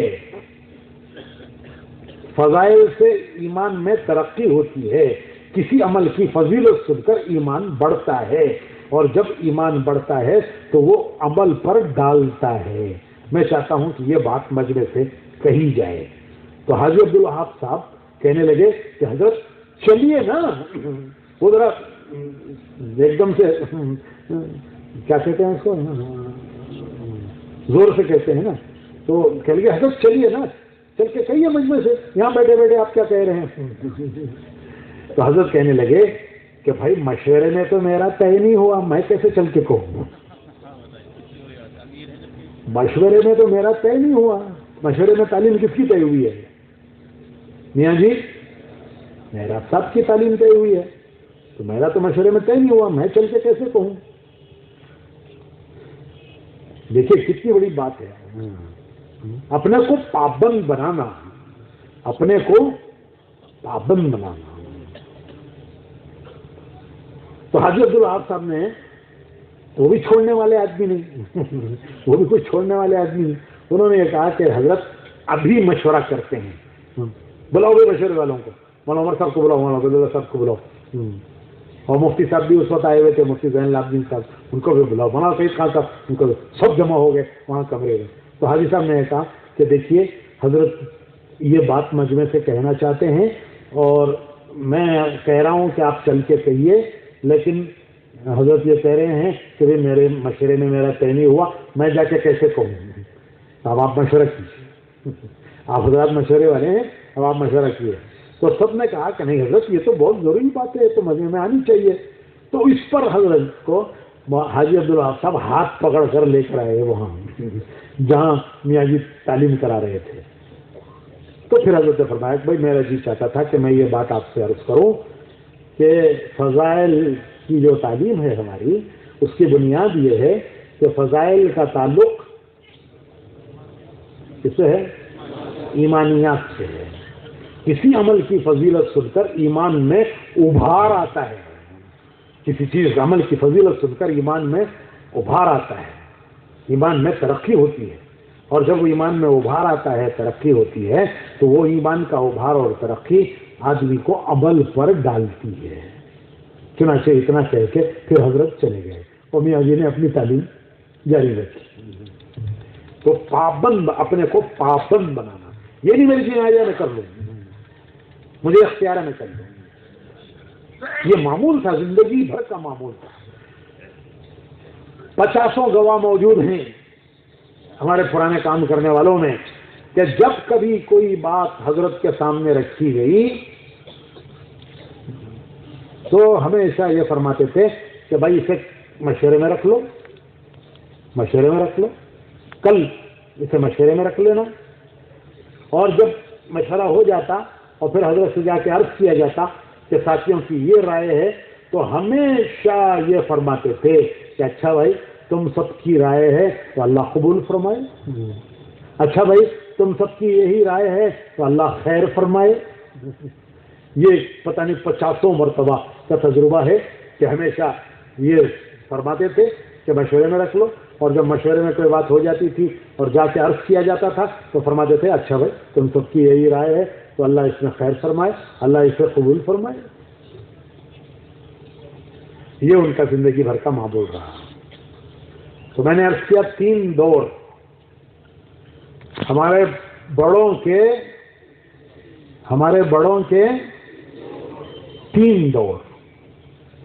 مولانا الیاس صاحب رحمت اللہ علیہ نے امت کو کھویا ہوا مشورہ دیا، عام کیا، اسے رواج میں ڈالا۔ چنانچہ آپ دیکھو مسجد میں مشورہ ہو رہا ہے بھائی، جب 5 کاموں میں روزانہ کا مشورہ ہے نا تو وہ کہاں ہو رہا ہے؟ ہر مسجد میں مشورہ ہو رہا ہے، کہاں تھا پہلے؟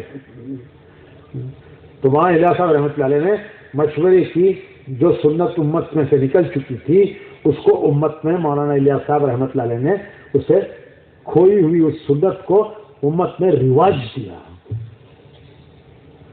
مولانا یوسف صاحب رحمۃ اللہ علیہ نے اس کا جز بیان کیا مشورے کا۔ یہ سارے واقعات جو میں نے ابھی عرض کیے تو یہ کتاب میں ہے، تو صحابہ میں بات پڑھے، مولانا یوسف صاحب سے پہلے سنے۔ تو مولانا یوسف صاحب نے مشورے کو، مولانا الیاس صاحب نے اسے رواج دیا امت میں، جو چیز رواج سے نکل چکی تھی مولانا یوسف صاحب رحمۃ اللہ علیہ نے اس کے جز کو بیان کیا۔ یہ سارے واقعات مولانا یوسف صاحب سے سنے ہوئے ہیں۔ تو مولانا الیاس صاحب نے اسے رواج دیا، مولانا یوسف صاحب رحمۃ اللہ علیہ نے اس کی جز کی تشریح کی اور مشورے کو سمجھایا، اور مولانا انعام صاحب رحمۃ اللہ علیہ نے اس کو منظم کیا اور اپنے کو اس کا پابند کر کے دکھایا۔ مولانا الیاس صاحب نے مشورے کو جاری کیا، مولانا یوسف صاحب نے جز کی تشریح فرمائی، اور حضرت مولانا انعام الحسن صاحب رحمۃ اللہ علیہ نے اپنے کو اس کا پابند کر کے دکھایا، عملاً کام کرنے والوں کو دکھایا کہ دیکھو کس طرح مشورے کا پابند ہوا جاتا ہے، اپنے کو پابند کر کے دکھایا۔ یہ مشورے کی بنیاد ہے۔ پھر مولانا انعام الحسن صاحب رحمۃ اللہ علیہ نے ایک موقع پر سارے پرانے ذمہ داروں کے سامنے یہ فرمایا کہ بھائی کام بڑھ چکا ہے، پوری دنیا میں پھیل گیا ہے اور برابر بڑھتا جا رہا ہے، اب یہ کسی ایک فرد کے بس کا نہیں ہے کہ وہ اتنے بڑے کام کو سنبھالے اور لے کر چلے، لہذا میں یہ چاہتا ہوں کہ ایک شورا ہو جو اس کام کو سنبھالے اور اس کو لے کر چلے، اکیلے میرے اوپر ذمہ داری نہ رہے۔ یہ تو ہمارے سامنے کی بات ہے، ہمارے سامنے کی بات. کیا حضرت نے فرمایا کہ کام بڑھ چکا، دنیا میں پھیل چکا اور بڑھ رہا ہے.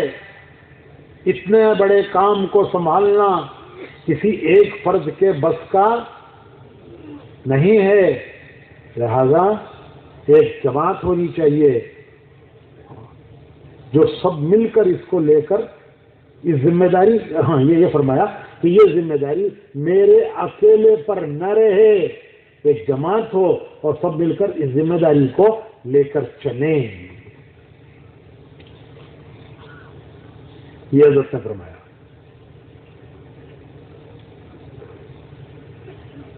پھر ان سارے حضرات سے یہ فرمایا کہ بھائی یہ 10 کی شورا ہوگی. چنانچہ حضرت نے 10 کی ایک شورا بنائی. مولانا سعید خان صاحب رحمۃ اللہ علیہ، مفتی زین العابدین صاحب رحمۃ اللہ علیہ، مولانا محمد عمر صاحب پالن پوری، حاجی عبد الوہاب صاحب، بھائی افضل صاحب، حاجی عبد المقیت صاحب،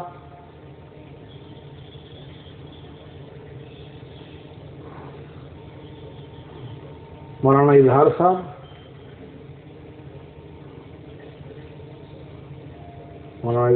مولانا عمر صاحب، مولانا زبیر صاحب. 8 ہو گئے. اور میاں جی محراب صاحب اور مولانا سعد صاحب. یہ 10 کی شورا حضرت نے بنائی. اس مجلس میں جس میں یہ مشورہ ہو رہا تھا، یہ 8 حضرات بیٹھے تھے. 8 حضرات مولانا حضرت کے حجرے میں، جو پہلی منزل پر حجرہ تھا جہاں حضرت کا قیام رہتا تھا، وہاں یہ 8 حضرات بیٹھے ہوئے تھے. تو حضرت نے فرمایا کہ بھائی تم 8 تو ہو ہی. وہ کون 8 ہیں؟ مولانا اظہار صاحب، مولانا عمر صاحب اور مفتی زین العابدین صاحب، مولانا سعید خان صاحب، بھائی افضل صاحب، حاجی عبد المقیت صاحب. مولانا زبیر صاحب کا نام لیا میں نے، مولانا زبیر صاحب. اور یہ 8 تھے. فرمایا تم 8 تو ہو ہی، ان 2 کو اور شامل کر لو. اس وقت چونکہ وہ مجلس میں نہیں تھے وہاں، میاں جی محراب صاحب اور مولانا سعد صاحب. یہ 10 کی شورا ہوگی. چنانچہ یہ 10 کی شورا حضرت نے بنائی سن 1995 میں. 1995 میں پھر یہ شورا کام کو لے کر چلتی رہی حضرت کے ساتھ. مولانا سعید احمد خان صاحب رحمۃ اللہ علیہ نے ایک مرتبہ حضرت جی سے پوچھا کہ حضرت جب آپ ہوں گے تو آپ فیصلہ کریں گے، فیصلہ آپ ہی ہوں گے. جب آپ کسی وجہ سے موجود نہ ہوں تو پھر فیصل کون ہو؟ تو حضرت نے فرمایا کہ بھائی تم آپس میں کسی کو فیصل بنا کر مشورہ کر لیا کرو. تم آپس میں کسی کو، یہ سوال تھا مولانا سعید خان صاحب کا کہ حضرت جب آپ ہوں گے تو آپ فیصل ہوں گے، ظاہر ہے، لیکن جب آپ نہیں ہوں گے تو پھر کون فیصل ہوگا؟ تو حضرت نے فرمایا کہ بھائی تم آپس میں کسی کو، اپنے میں سے کسی کو فیصل بنا کر مشورہ کر لیا کرو. چنانچہ حضرت کا پھر حج ہوا. حج کے بعد حضرت کا وصال ہو گیا. حضرت کے وصال پر یہ پوری شورا نظام الدین میں جمع ہوئی کہ آئندہ یہ کام کیسے چلے گا، آئندہ کس طرح یہ کام چلے گا. تو یہ شورا حضرت کے زمانے میں حضرت کے ساتھ کام کو لے کر چلی اور حضرت کے وصال پر یہ جمع ہوئے اور مشورہ ہوا کہ آئندہ کام کیسے چلے گا. تو حاجی عبد الوہاب صاحب فرماتے ہیں کہ اس مشورے کی مجلس میں مولانا سعد صاحب نے یہ فرمایا کہ اگر مولانا زبیر صاحب کو امیر بناؤ گے تو جو میرے ساتھ جڑے ہوئے ہیں وہ کٹ جائیں گے، اور مجھے امیر بناؤ گے تو جو مولانا زبیر صاحب کے ساتھ جڑے ہوئے ہیں وہ کٹ جائیں گے. لہذا یہ کام اب مشورے سے ہی چلے، یہ کام مشورے سے چلے اور نظام الدین میں بیعت نہ ہو. یہ مولانا سعد صاحب کی رائے تھی اس شورا میں جو حضرت کے انتقال پر نظام الدین میں جمع ہوئی تھی، اور 3 دن کے بعد یہ طے ہو گیا کہ اب آئندہ شورا کام کو لے کر چلے گی، شورا کام کو لے کر چلے گی، اور باری باری فیصل ہوں گے 3 دن کے لیے، اور 3 فیصل طے ہوئے۔ مولانا اظہار صاحب، مولانا زبیر صاحب، مولانا سعد صاحب۔ 1996 میں آسٹریلیا کا سفر ہوا، جس میں بہت سارے ملکوں میں سفر تھا۔ وہ سفر سیلون سے شروع ہوا، Ceylon, Thailand, Malaysia, Singapore, Philippines, Australia, Fiji, اور آخر میں انڈونیشیا۔ اس سفر میں بھی ساتھ تھا۔ آسٹریلیا میں یہ بات طے ہوئی کہ شورا کے جو 5 ساتھی نظام الدین میں ہیں، وہ نظام الدین کے امور کو وہ باری باری طے کریں گے۔ یہ آسٹریلیا میں ساری شورا نے مل کر طے کیا۔ میں بھی موجود تھا، میں نہیں ہوں شورا میں، لیکن میں موجود تھا، خادم۔ تو آسٹریلیا میں یہ شورا نے طے کیا کہ شورا کے 5 افراد جو نظام الدین میں ہیں، وہ باری باری نظام الدین کے امور میں فیصل رہیں گے۔ مولانا محمد عمر صاحب پالن پوری، میاں جی محراب صاحب، مولانا اظہار صاحب۔ مولانا اظہار صاحب اس سفر میں نہیں تھے، وہ نظام الدین کے تقاضوں پر نظام الدین میں رک گئے تھے، لیکن وہ تھے نظام الدین میں شورا میں۔ تو مولانا اظہار صاحب، مولانا عمر صاحب، میاں جی محراب صاحب، مولانا زبیر صاحب، مولانا سعد صاحب، یہ 5 شورا کے حضرات، 10 کی شورا میں سے حضرت جی کی 10 کی شورا، حضرت جی کی بنائی ہوئی 10 کی شورا میں سے یہ 5 حضرات جو نظام الدین میں ہیں، یہ نظام الدین کے کام کو لے کر چلیں گے۔ یہ آسٹریلیا میں پوری شورا نے طے کیا۔ اس کے بعد اسی پر عمل رہا 3 دن کے لیے، 3 دن کے لیے یہ فیصل ہوتے تھے، ایک کے بعد ایک، اور ایک کے بعد ایک، یہ 3 دن کے لیے یہ 5 حضرات فیصل ہوتے تھے۔ اس طرح کام چلتا رہا۔ پھر ایک ایک کر کے یہ سب بزرگ اللہ کو پیارے ہو گئے، اور سب رحمت اللہ علیہ ہو گئے، اور 4 جو رائے ونڈ میں تھے اور 1 جو ٹونگی میں تھے، وہ بھی اللہ کو پیارے ہو گئے، یہاں تک کہ 3 باقی رہ گئے، 10 میں سے 3 باقی رہ گئے۔ کون کون 3؟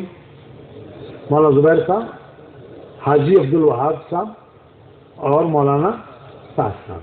جب یہ 3 باقی رہ گئے تو پرانوں نے، ذمہ داروں نے، سب نے مختلف موقعوں پر یہ بات رکھی کہ یہ شورا جو ایک ایک کر کے انتقال ہو گئے ہیں، اس کی تکمیل ہونی چاہیے، جو کمی ہو گئی ہے وہ کمی پوری ہونی چاہیے۔ مختلف مواقع پر یہ بات آئی، لیکن وہ بات اللہ کو منظور نہیں تھی، نہیں ہوئی۔ یہ 3 حضرات رہے شورا کے۔ آخر زمانے میں مولانا زبیر صاحب بھی اس کے لیے آمادہ ہو گئے کہ ہاں یہ شورا کی تکمیل ہونی چاہیے، ان کی بھی رائے ہو گئی۔ اس کے بہت سے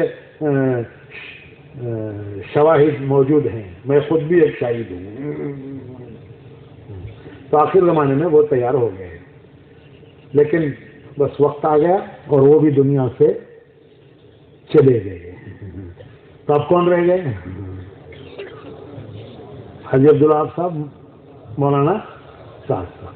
چنانچہ 2015 میں دنیا کے مختلف ممالک کے پرانوں کی طرف سے یہ تقاضا آیا کہ اب آپ 2 ہی رہ گئے ہیں، تو اب یہ شورا کی تکمیل ہو جانی چاہیے۔ مختلف ممالک کے ذمہ داروں کی طرف سے بھی تقاضا آیا، ملکوں کے ذمہ داروں کی طرف سے بھی تقاضا آیا کہ اس شورا کی تکمیل ہو جانی چاہیے۔ اس کے لیے ایک مجلس بھی ہوئی، لیکن اس مجلس میں کچھ ناگواری ہو گئی، اور اس کے ختم پر یہ بات آئی کے آپ دو ذمہ دار ہیں، آپ دونوں مل کر اپنی شورا کو تکمیل کریں گے۔ حاجی صاحب اس وقت فیصل تھے اور وہی سب سے بڑے بھی تھے، مولانا الیاس صاحب کے صحبت یافتہ تھے، اس زمانے کے کام کرنے والوں میں تھے، اور اس وقت وہی فیصل تھے۔ تو انہوں نے فرمایا کہ بھائی اس کو مجھ پر چھوڑ دو، انشاءاللہ میں مشورہ کر کے اس کی تکمیل کروں گا۔ چنانچہ 12 دن تک 12 دن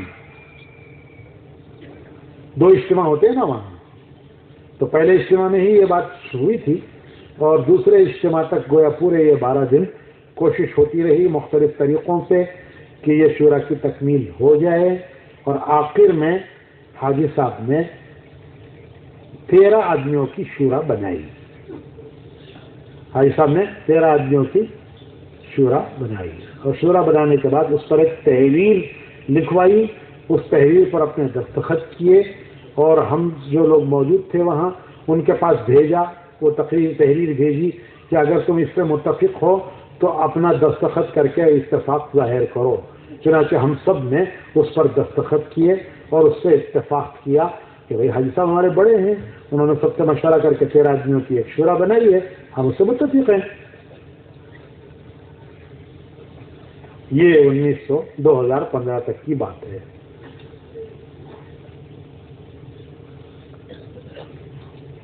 بس اب یہ دکھ کی بات کہنی ہے کہ مولانا صاحب نے اسے نہیں مانا، اس شورا کو انہوں نے نہیں مانا۔ تو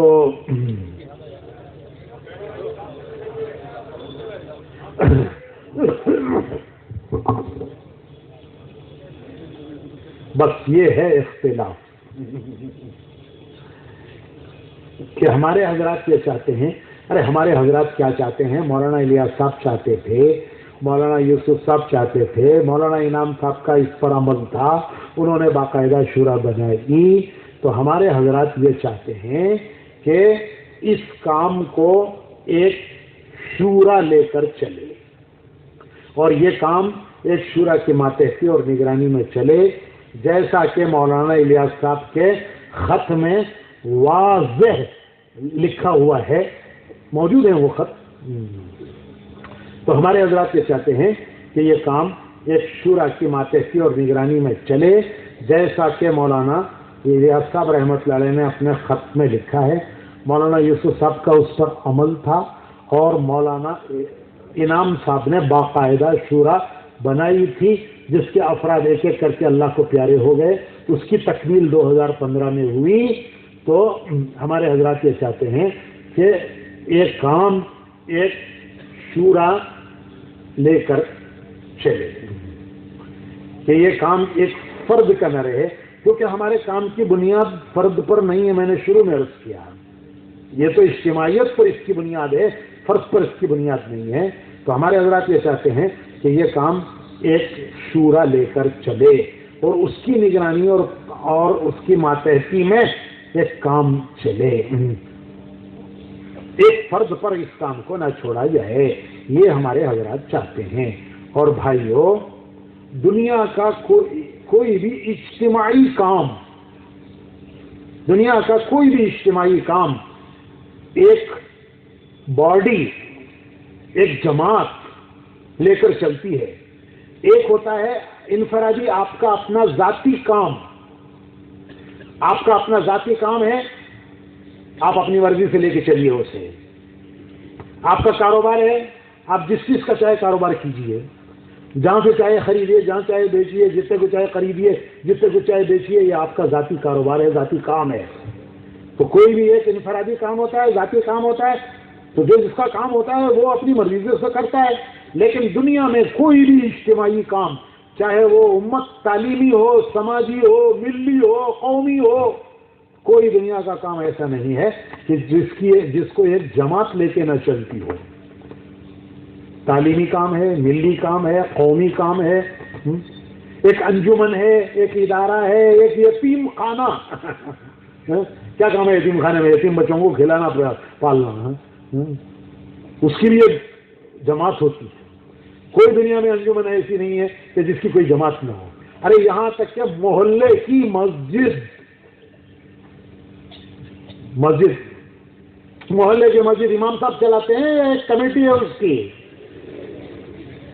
ایک چھوٹی سی مسجد ہے، محلے کی مسجد ہے، چھوٹی سی مسجد ہے، تو وہ مسجد امام صاحب چلاتے ہیں کہ نہیں؟ ایک کمیٹی چلاتی ہے،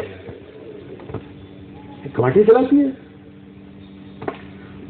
یہ اجتماعی کام کی بنیاد ہے کہ کوئی اجتماعی کام کسی فرد کے ذمہ نہیں کیا جاتا، ایک جماعت لے کر چلتی ہے. اسے انجمن کہیے، ایسوسیشن کہیے، کمیٹی کہیے، اور ہم ہماری زبان میں اسے کیا کہتے ہیں؟ اسے شورا کہتے ہیں.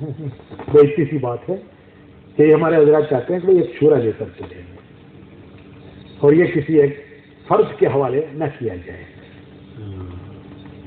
کیا امت کا اتنا بڑا کام جو پوری دنیا میں چل رہا ہے، جس کے لیے امت اتنی جان مال کی قربانی دے رہی ہے، آج بھی دے رہی ہے، اتنی جان مال کی قربانی دے رہی ہے، خواہشات نہیں، اپنی ضرورتوں تک کو قربان کر کے لوگ اللہ کی راہ میں اپنی جان لگاتے ہیں، مال لگاتے ہیں. یہ نہیں ہے کہ جن کو سب سہولتیں ہیں وہ تبلیغ میں نکلتے ہیں، نہیں. ایک بڑا مجمع، ہمارا ایک بڑا مجمع اور ہماری ایک بندے کی بڑی تعداد وہ ہے جو اپنی ضرورتوں تک کو قربان کر کے اپنی جان لگا کر، اپنی مال لگا کر اللہ کی راہ میں قربانیاں دیتے ہیں، محنت کرتے ہیں. یہ انہی کی قربانیوں اور محنت کی برکت ہے کہ اللہ نے اس کو قبولیت پورے عالم میں عطا فرمائی. تو اتنا بڑا کام جس کے لیے امت اتنی جان مال لگا رہی ہے، اتنی قربانیاں دے رہی ہے، کیا اس کو ایک فرد کے حوالے کر دیا جائے کہ آپ جسے چاہیے اسے لے کے چلیے؟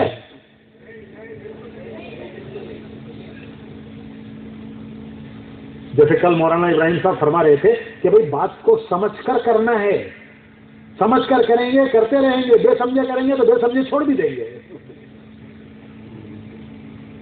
تو یہ اصل بنیادی اختلاف یہ ہے کہ یہ حضرات چاہتے ہیں کہ یہ حضرات کیا ساری دنیا چاہتی ہے کہ یہ کام ایک شورا کی نگرانی اور ماتحتی میں چلے، اور وہ اسے قبول کرنے کے لیے آمادہ نہیں ہے.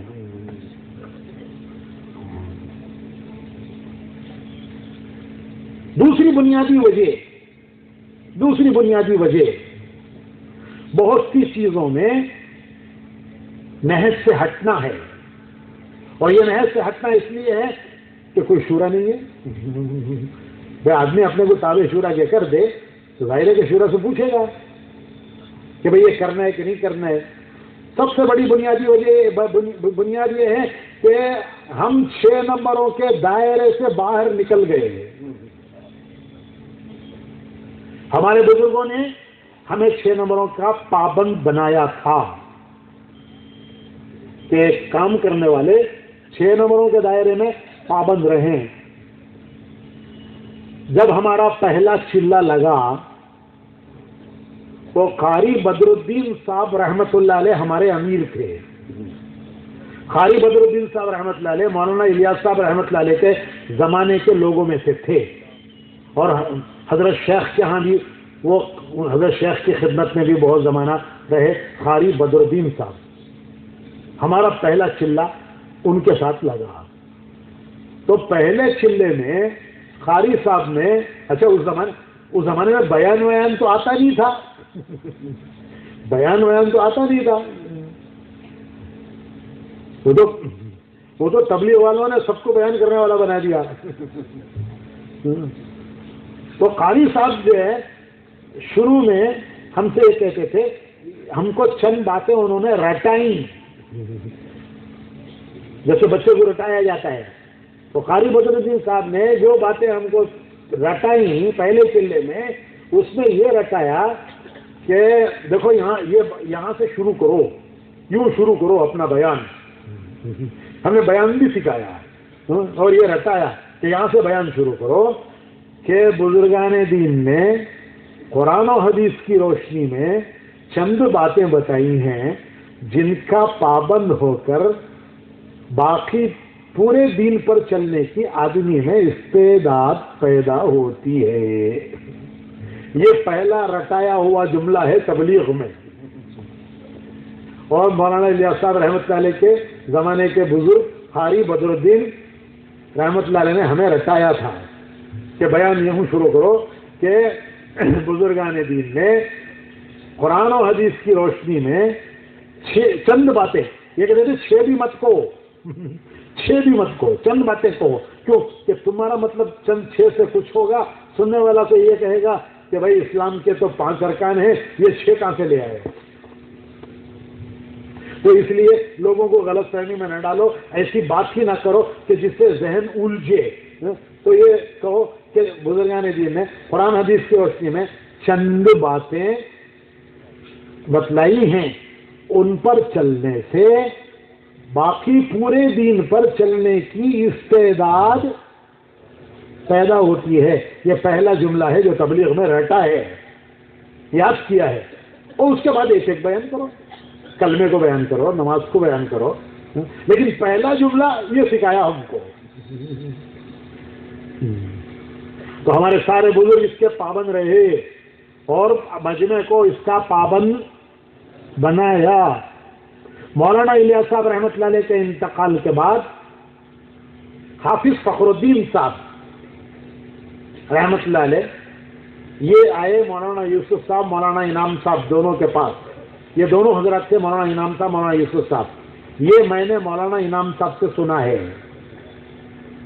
کہ یہ دونوں حضرات آئے، ان دونوں کے پاس آئے حافظ فخر الدین صاحب، اور انہوں نے آ کے کہا، بڑی لمبی تمہید باندھی، اور بڑی لمبی تمہید باندھنے کے بعد یہ کہا کہ بھائی 6 نمبر تو بہت اچھی بات ہے، ضروری ہیں، ہونے چاہیے، بڑے مفید ہیں، لیکن 1-2 نمبر کا اور اضافہ کر لو۔ تو حافظ فخر الدین صاحب نے تجویز کیا کہ یہ 2 نمبر، اور اس کی تمہید باندھ کر ضرورت فضیلت سب بیان کی۔ وہ 2 نمبر کیا تھے وہ تو انہوں نے بیان نہیں کیے، مجھے پتہ نہیں، لیکن اتنا بیان کیا کہ 2 نمبر اس میں اور شامل کر لو۔ تو مولانا انعام صاحب فرمانے لگے کہ مولانا یوسف صاحب تو سن کر چپ رہے، جواب نہیں دیا۔ میں بول پڑا، میں نے کہا کہ دیکھیے بڑے حضرت جی، کون؟ مولانا الیاس صاحب، وہ ہمیں ایک راستے پر ڈال گئے ہیں، وہ ہمیں ایک راستے پر ڈال گئے ہیں، ہم تو لکیر کے فقیر ہیں، لکیر کے فقیر ہیں، ہم تو اسی پر رہیں گے، نہ اس میں کمی کریں گے نہ اس میں اضافہ کریں گے۔ یہ مولانا انعام صاحب نے جواب دیا۔ مولانا یوسف صاحب خاموش رہے۔ یہ حافظ فخر الدین صاحب یہ بھی مولانا الیاس صاحب کے زمانے کے لوگوں میں تھے، بڑے لوگوں میں تھے۔ تو بقول حضرت جی ہم تو لکیر کے فقیر تھے، لیکن اب ہم لکیر کے فقیر نہیں رہے، 6 نمبروں کے دائرے کو ہم نے پھلانگ کر نکل گئے اس سے۔ اب ہم فتوے بھی دینے لگے، مسئلے بھی بولنے لگے، سارے جمہور علماء ایک بات کہہ رہے ہیں، ہم اپنا بیان کر رہے ہیں۔ یہ آج سے نہیں ہے، یہ تو برسوں سے ہے، اور بار بار اجتماعی طور پر بھی ہم نے عرض کیا، ہمارے بڑوں نے بھی عرض کیا کہ یہ ہمارا طریقہ نہیں ہے، ہم کو ان چیزوں میں نہیں پڑنا چاہیے، ہمارا کام تو ترغیب دے کر دین کے لیے قربانی دینے پر کھڑا کرنا ہے، اور جب وہ کرنے لگے اور ان کو مسائل پیش آئیں تو ان کو علماء کی طرف متوجہ کرنا ہے کہ علماء سے پوچھ کر کرو، جو کرو علماء سے پوچھ کر کرو، ہمارا کام ترغیب دے کر کھڑا کرنا ہے، اس کے لیے یہ 6 نمبر ہے۔ چنانچہ ہمارے سارے بزرگ 6 نمبروں کے پابند رہے، اور 6 نمبروں پر سارا کام چلتا رہا، 6 نمبروں کی پابندی میں سارا کام 6 نمبروں کی پابندی میں چلتا رہا۔ کون سی چیز 6 نمبروں کی پابندی میں رہنے سے رک گئی؟ تشکیلیں ہوتی رہی، جماعتیں دنیا میں جاتی رہی، پیدل پھرتی رہی، سب ہوتا رہا، اور کسی کے بیان پر علماء کو اعتراض نہیں ہوا، اور اگر کبھی کوئی بات غلطی سے کسی نے کہہ دی اور ان کو متوجہ کیا گیا اس کی طرف تو انہوں نے اسے آئندہ کہنا چھوڑ دیا۔ لیکن یہاں باوجود سمجھانے کے 6 نمبروں سے ہم باہر نکلے اور 7 بہت سی باتوں میں سے 7 باتیں جو فتوے میں ہیں دیوبند کے کہ یہ آپ اپنے دائرے سے باہر نکلے ہیں اور جمہور اور سلف سے آپ نے الگ ہٹ کر کے باتیں بیان کی. یہ پہلے دن سے خطرہ تھا اور سمجھاتے رہے 20 سال سے. یہ نہیں کہ آج ہی ہو گیا یہ سب. پہلے تو یہ تھا کہ انشاءاللہ آئندہ آہستہ آہستہ بات ٹھیک ہو جائے گی. پھر سمجھایا گیا, سب نے سمجھایا. مولانا ابراہیم صاحب نے سمجھایا, مولانا یعقوب صاحب نے سمجھایا. مولانا یعقوب صاحب تو ان کے والد مولانا ہارون صاحب کے بھی استاد ہیں, لیکن یہ بات نہیں بنی. اور ان حضرات کے وہاں رہنے پر یہ کہا جانے لگا کہ جو کچھ ہو رہا ہے یہ سب اس سے متفق ہیں. جو کچھ ہو رہا ہے سب اس سے متفق ہیں. تو اس بنا پر انہیں ہٹنا پڑا کہ ایسا نہیں ہونا چاہیے کہ یہ سب ہم سب اس سے متفق ہیں. نہیں, متفق نہیں ہیں. سمجھا رہے ہیں وہ نہیں مان رہے ہیں, اور جب سمجھا رہے ہیں اور وہ نہیں مان رہے ہیں اور زبردستی بیٹھ کے وہاں اختلاف کرتے رہیں گے تو وہاں اختلاف ہوگا. تو ایک راستہ یہی ہے کہ بھائی وہاں سے ہٹ جاؤ کہ ہم اس بات سے متفق نہیں ہیں, جو ہو رہی ہے اس سے ہم متفق نہیں ہیں. چنانچہ یہ حضرات وہاں سے روتے ہوئے ہٹے ہیں. یہ کوئی احتجاج نہیں کیا ہے, یہ کوئی احتجاج نہیں کیا ہے, یہ تو روتے ہوئے ہٹے ہیں. جہاں 50 سال گزرے ہیں, جہاں 50 سال گزرے ہیں وہاں سے ہٹنا کوئی معمولی کام ہے؟ ارے آپ نے 2 مہینے لگائے, 2-4 مرتبہ لگائے, آپ نے 2 مہینے لگائے, 2 مرتبہ لگائے, 4 مرتبہ لگائے, آپ کو اتنا تعلق ہو گیا, اتنا تعلق ہو گیا. تو جن کے 50 سال وہاں لگے ہیں کیا وہاں اس جگہ سے ان کو تعلق نہیں؟ یہ تو ایسے ہٹے ہیں جیسے صحابہ مکے کو چھوڑ کے نکلے ہیں, روتے ہوئے نکلے ہیں. حضور اکرم صلی اللہ علیہ وسلم نے جب ہجرت فرمائی ہے تو آپ مکے سے باہر نکلے. آپ نے پلٹ کر کعبے کی طرف دیکھا, مکے کی آبادی کی طرف دیکھا.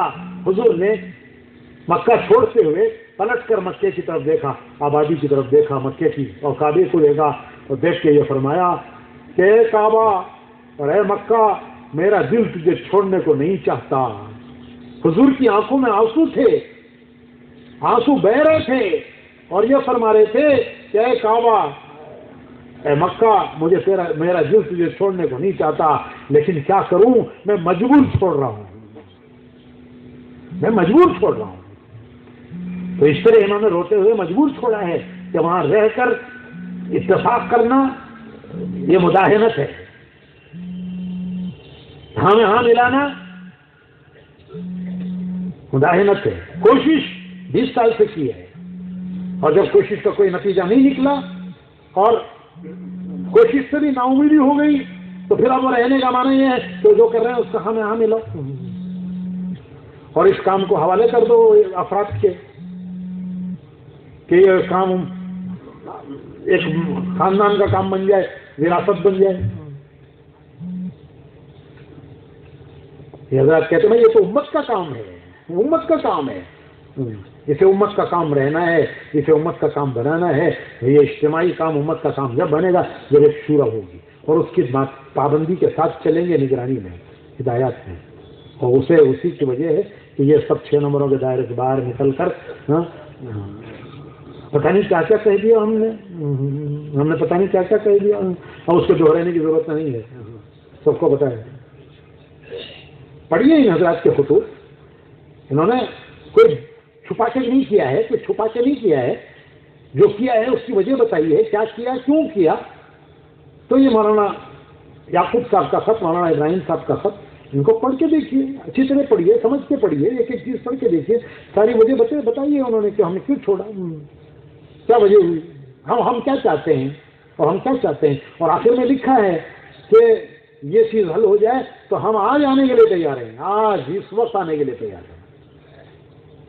آپ شورا کو مان لیجئے, ہم اسی وقت آنے کے لیے تیار ہیں, اور پابند ہو جائیے شورا کے, جیسے ہمارے بڑے پابند تھے شورا کے, اور بات پابند تھے 6 نمبروں کے دائرے سے تو آ جانے تیار ہیں، سب تیار ہیں آ جانے. بس یہ ہے اختلاف کہ اپنے محض سے ہٹنا، 6 نمبروں سے نکل کر وہ باتیں بیان کرنا جس سے ہمارے بڑے علماء متفق نہیں ہیں، اور بڑے علماء ہی نہیں، اسلاف اور جمہور اور اکابر علماء نے وہ معنی نہیں لیے جو آپ لے رہے ہیں. آپ کو پڑھنے کی کیا ضرورت ہے؟ اس میں 50 سال سے اس کے بغیر کام نہیں چل رہا ہے، 6 نمبروں سے کام نہیں چل رہا ہے کہ جس میں پڑھنے کی بھی ضرورت ہے. یہ سب کو چھیڑنے کی ضرورت ہے. اور جب آپ کریں گے تو آپ مقتدا ہیں، قوم کرے گی، پھر کہاں جائے گا یہ کام؟ یہ آپ اکیلے نہیں ہیں. پانی میں کوئی چیز بہتے، پانی میں کوئی چیز ڈالی جاتی ہے تو جو چیز ڈالی جاتی ہے وہ بھی بہتی ہے. بہتے پانی میں جو چیز ڈالی جائے گی وہ بھی بہے گی. تو یہ تو ایک عام عمومی کام ہے، امت کا عام کام ہے، اور آپ مقتدا ہیں، بڑے ہیں. آپ کہیں